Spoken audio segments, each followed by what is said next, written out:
My name is Dominic Pellegrino. I was born in Medford, Mass. in 1919. I went to school and finished my 12 years, and all this was during the Depression, so hardly any jobs were available, so we joined the CCC camps, which was the Civilian Conservation Corps. It's run by the government, and I finished in New Hampshire. I did my year and a half there. But Hitler was making his moves in Europe, so we figured, or I did with the rest, some of the others, we might as well enlist because eventually they would draft us.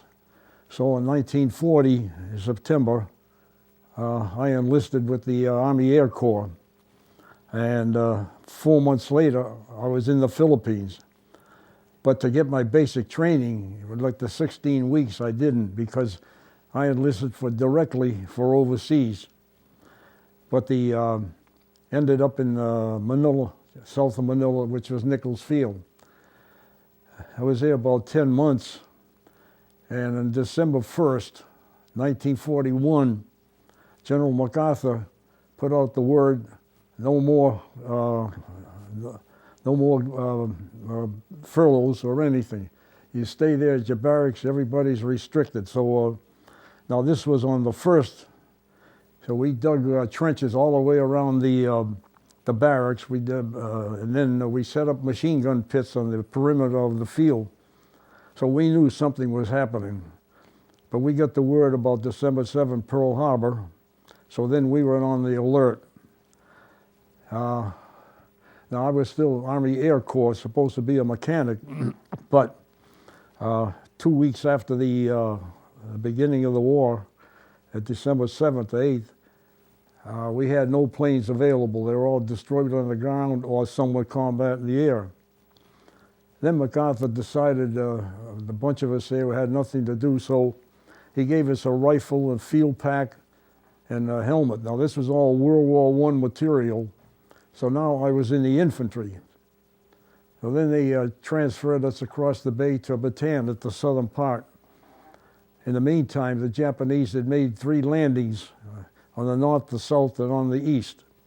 So we were able to dig in at a certain point up the peninsula.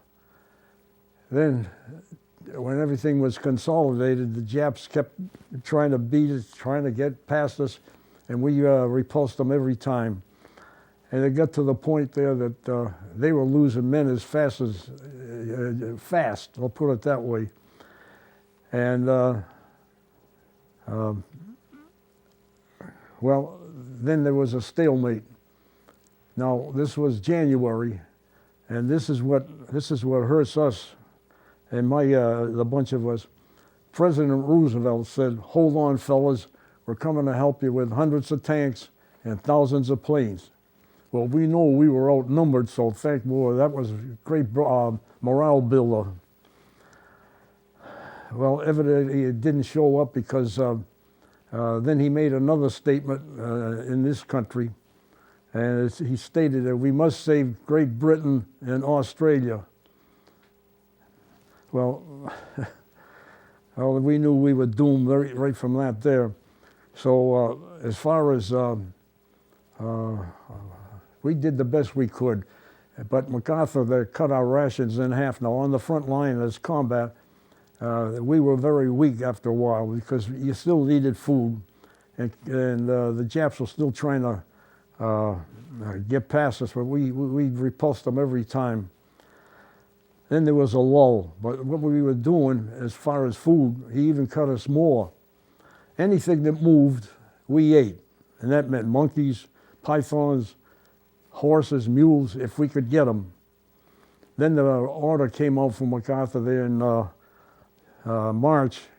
Any animals, like the carabao and horses and mules, they must be allowed to pass so that they can feed the people behind them, behind us. Well, our outfit, any outfit there, that if we got anything that we could eat, they'd always, if they had some surplus, they'd always ask us, come on over, come on over. Well, one time, we went over there, And I got in line, and there was this big pot of stew. When it got to me, I got a little bit nosy, so I got the ladle and stirred it up. And what happens?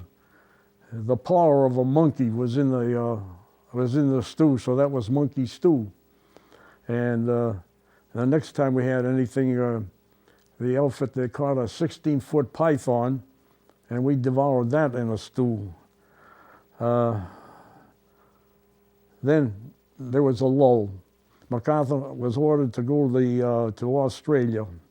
In the meantime, the Japanese, instead of going to Australia, they had to come and eliminate us. So they took seasoned troops from China, from Singapore, and the Malay Peninsula, and they sent them up to us. Well, in April 2nd, they started their big push. And from what we heard from our CIA, if you want to call it, it was something like about 10 to 1, 10 Japs to 1 of us. Well, they hit the center of the line, and between that and April 9th, when we capitulated, I had been wounded 3 times in combat.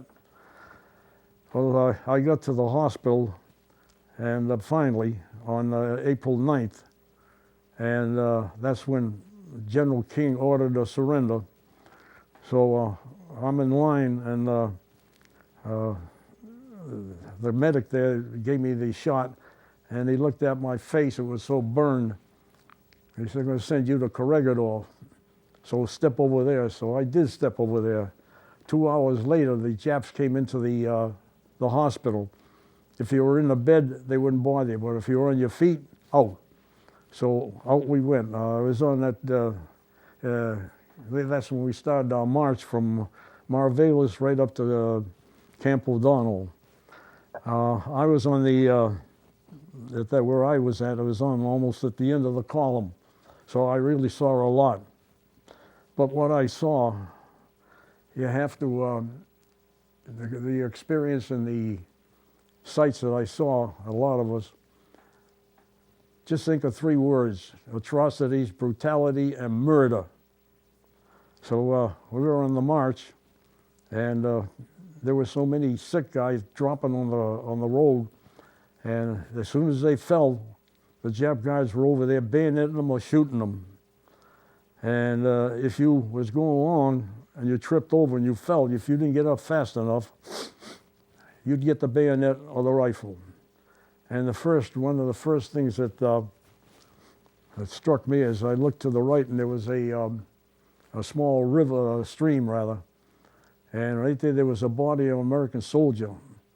Now this was thirst-crazed bunch. It was the tropics. The temperatures up 90 or 100, and we were marching. But this one soldier was down there, no head. He was beheaded because he was got out of the column and got some water. We marched a little bit more and stepped over boys, and if anybody was, I was on the right-hand side of the column. If you were on the left, and if you fell, and if the guards didn't shoot you, if you didn't get out of the way, you were run over. And many a soldier was ground right into the dust. This was a dirt road. The truck would go over them, the artillery pieces, and the next vehicle, you didn't know who he was. MIA, who was he? What happened to him? But he was very well ground into the dirt. And then later that day, we're coming up to a small village, and the guy was about 5 feet in front of me. And up ahead, about 20, 25 feet, was a little boy about 3, 4, 5 years old. He was holding up his fingers in a V. Well, the Jap saw this, and he just turned his rifle around, fired it, and killed the boy. And as we're marching closer, the mother was sitting on the steps, so she saw this, and she rushed right to the boy and picked him up a little bit. She's on her knees and hugging him, and she's shaking her fist at the Jap. And as he's getting closer to her, as soon as he's close enough, he runs a bayonet through her.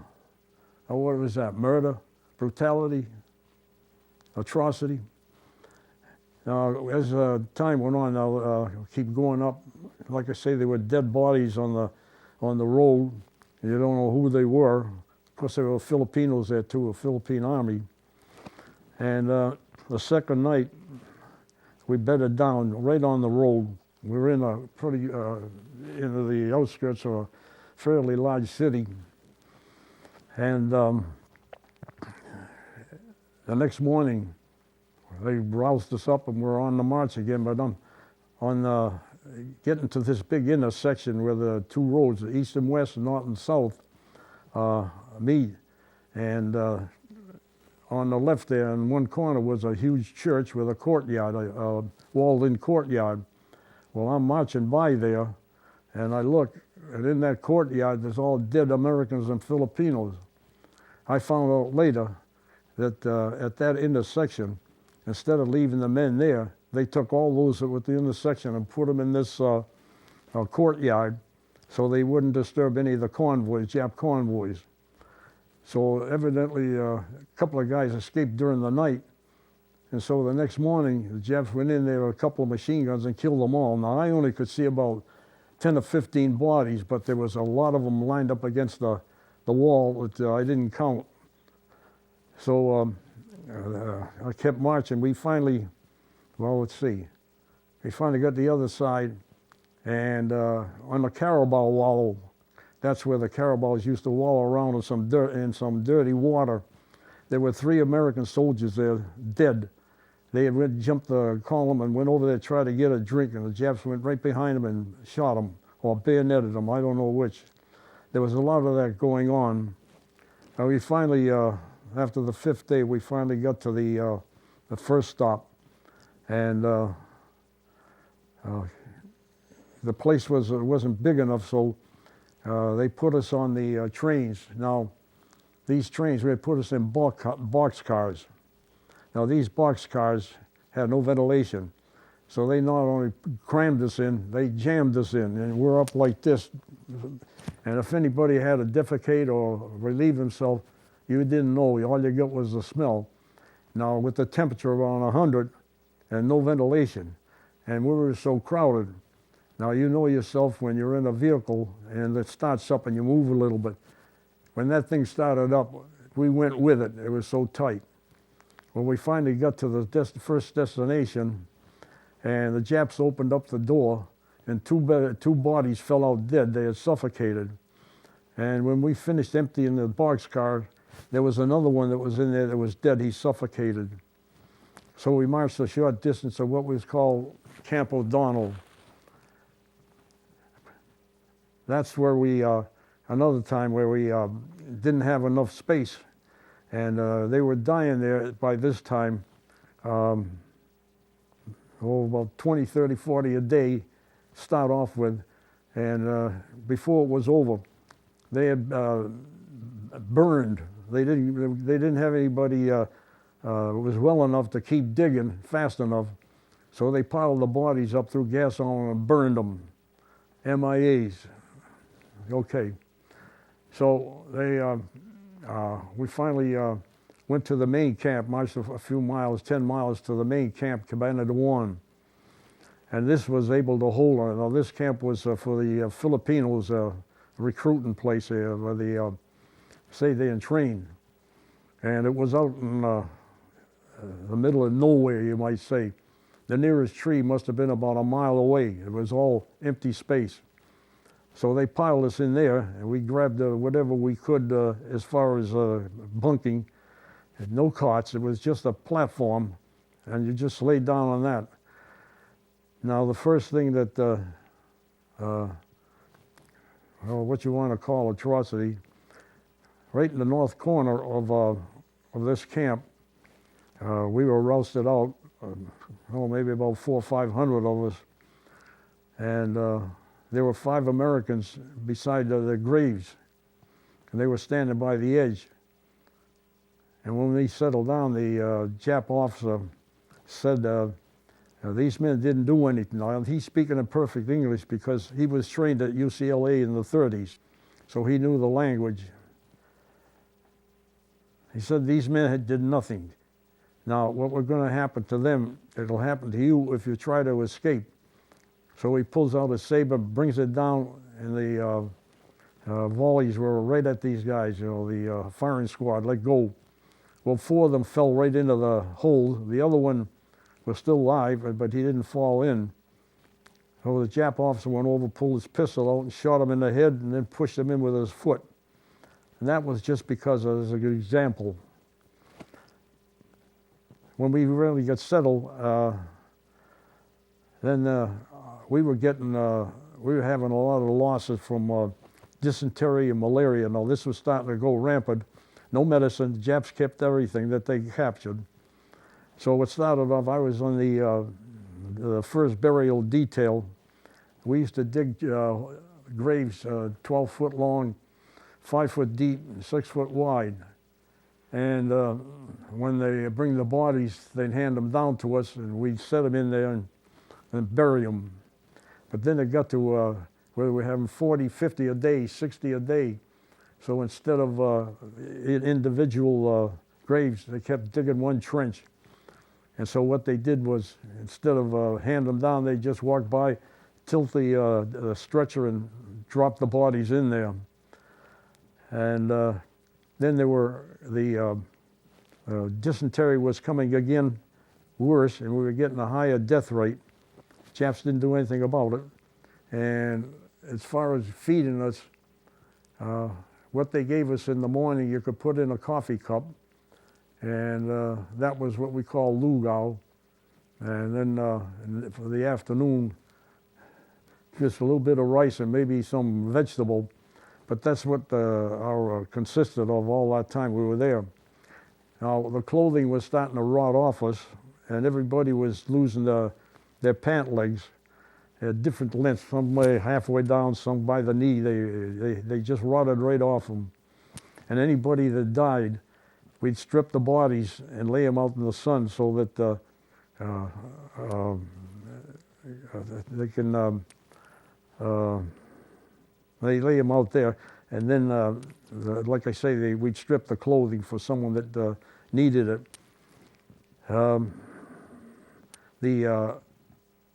Another disease that we had was beriberi. We call it wet beriberi.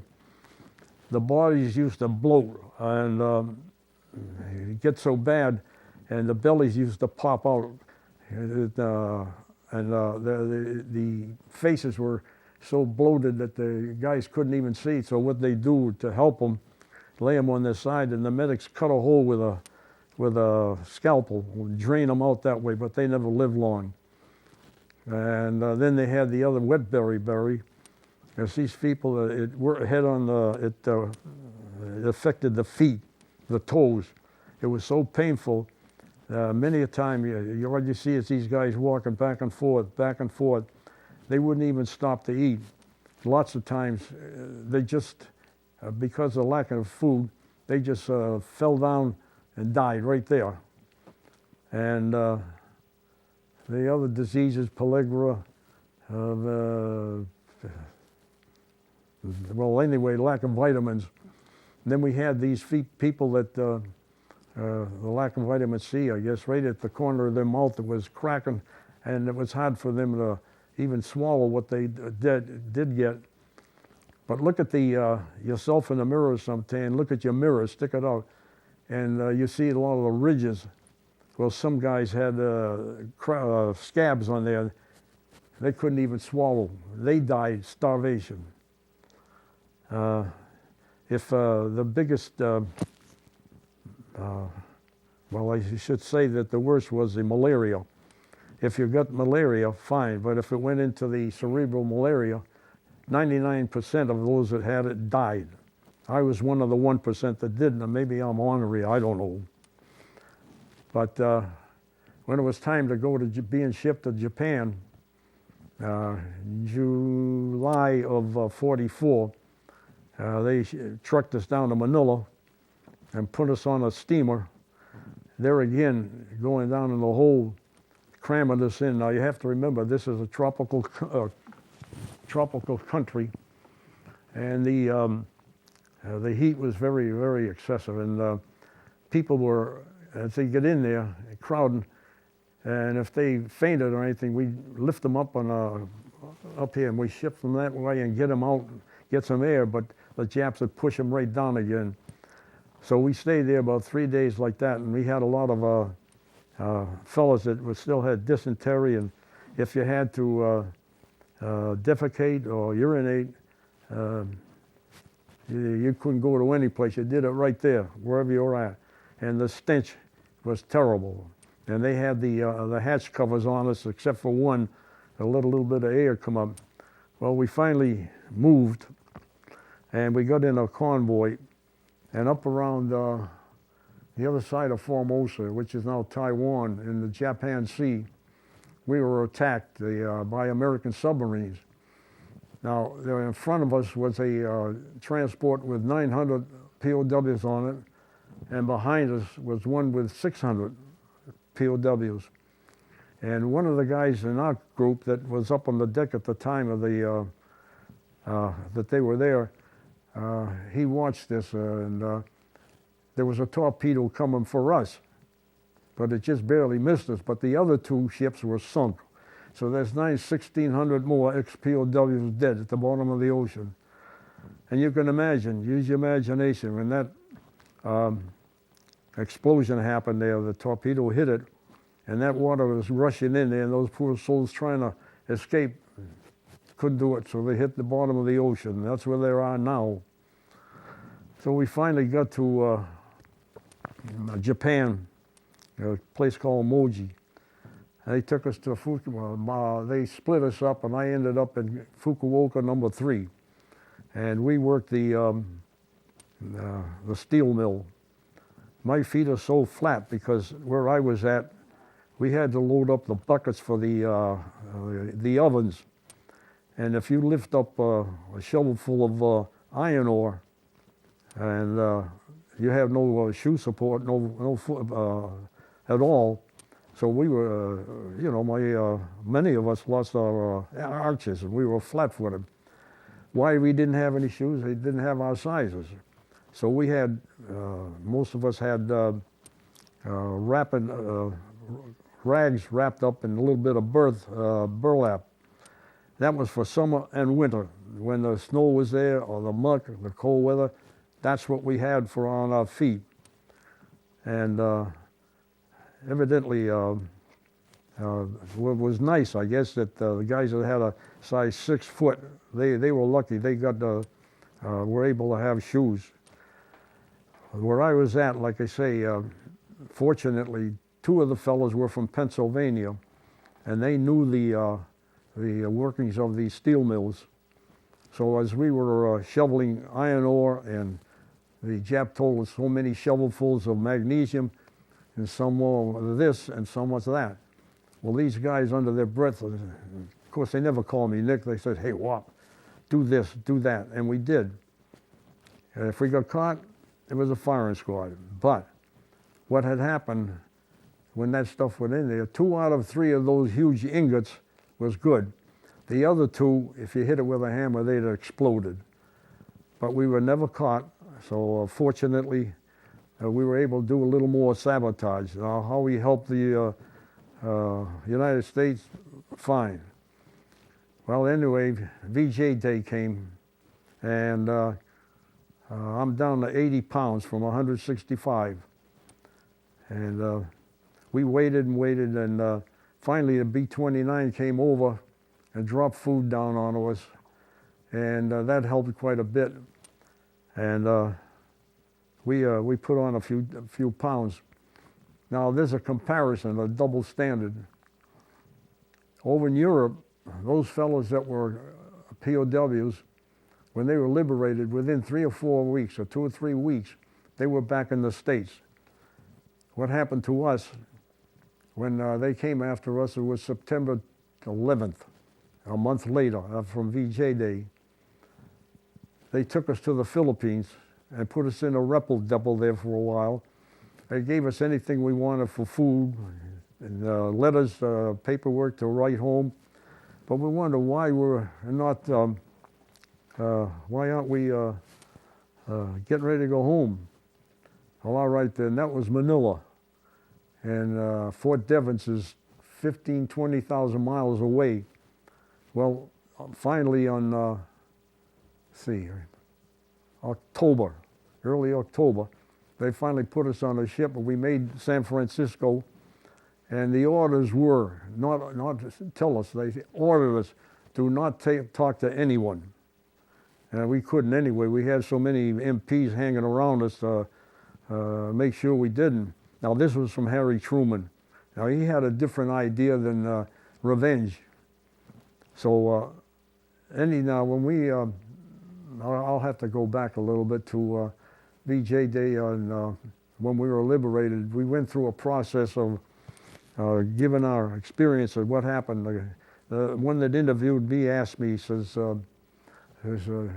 let me know who hit you, beat you up if it happened, and what his name was. We'll get him, don't you worry. Okay.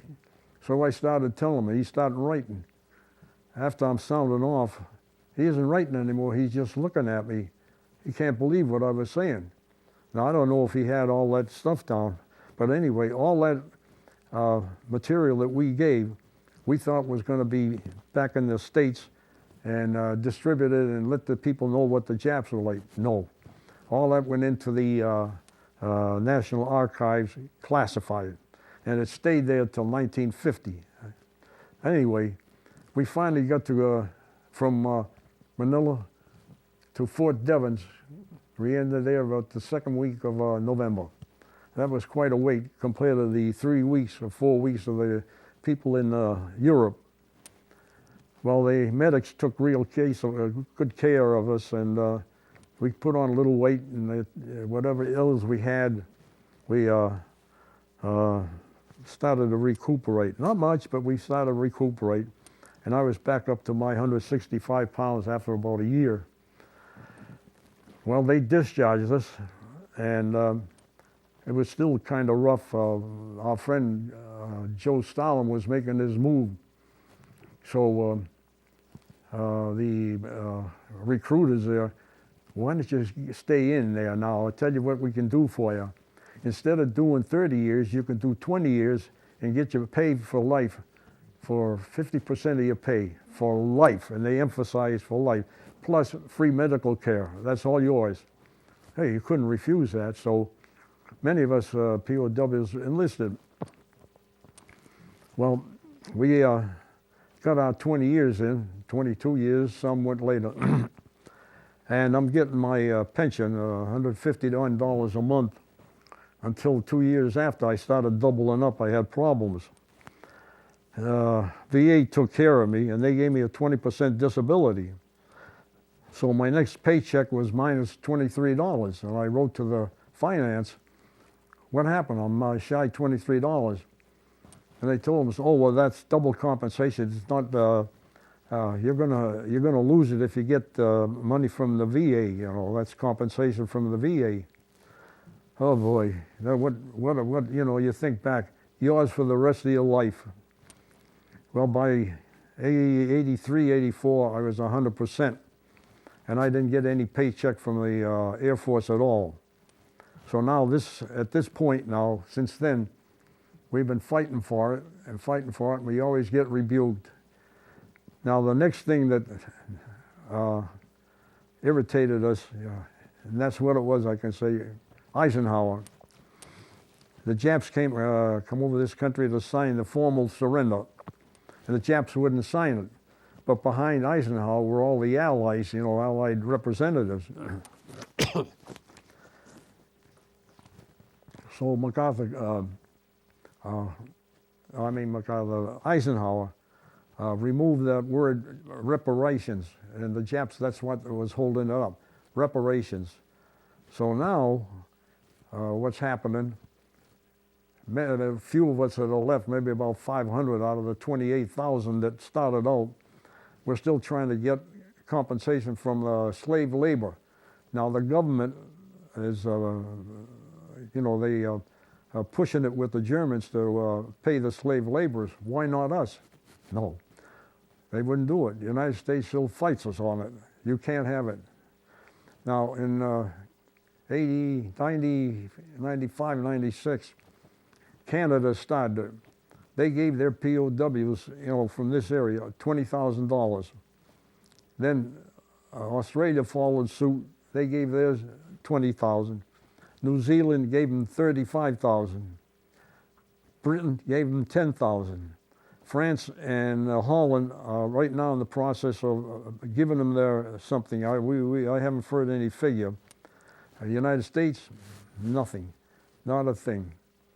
They send money all over the world. You think they take care of us? Well, at this point, I'll kind of give you my idea of what I think. How can I respect the United States government when first Roosevelt, we were abandoned? Yeah, for Australia. Truman, all that material, there were no Nuremberg-style trials from the Japanese. Nobody ever heard about it. So all that was, like I say, classified. Then Eisenhower, what he did, instead of insisting, oh no, you're our friends now. So they're the friends. Well, that's the status for our feelings right there. And someone says, you guys are crazy. He says, the Japs aren't your enemy. The United States government is your enemy. And I thought about it, but it's true. Ever since we were liberated. Well, anyway, a good part of my life being married, in March of 1949, I was still in the service. I married a beautiful person from Fairview, Massachusetts, Rosemary Mika. And to this day, she's the most beautiful thing I've ever seen. And 53 years, over 53 years. Next month it's going to be 54. Not a bit of argument or anything. It's all bliss. Right now, we're still trying to push we have lawyers that's trying to push for the dual compensation and the slavery bill, but we keep getting buffed on it. So right now, we're just hoping. Of course, in about 10 years, we'll all be dead, and then they'll say, oh yeah, we'll give it to you. And maybe about 5 of the guys are left. But that's the way the United States government works. Well, I can't say any more. Right now, I'm just waiting, that's all. But glad I came in and relate my experiences, and I hope it's knowledgeable to some people. Thank you.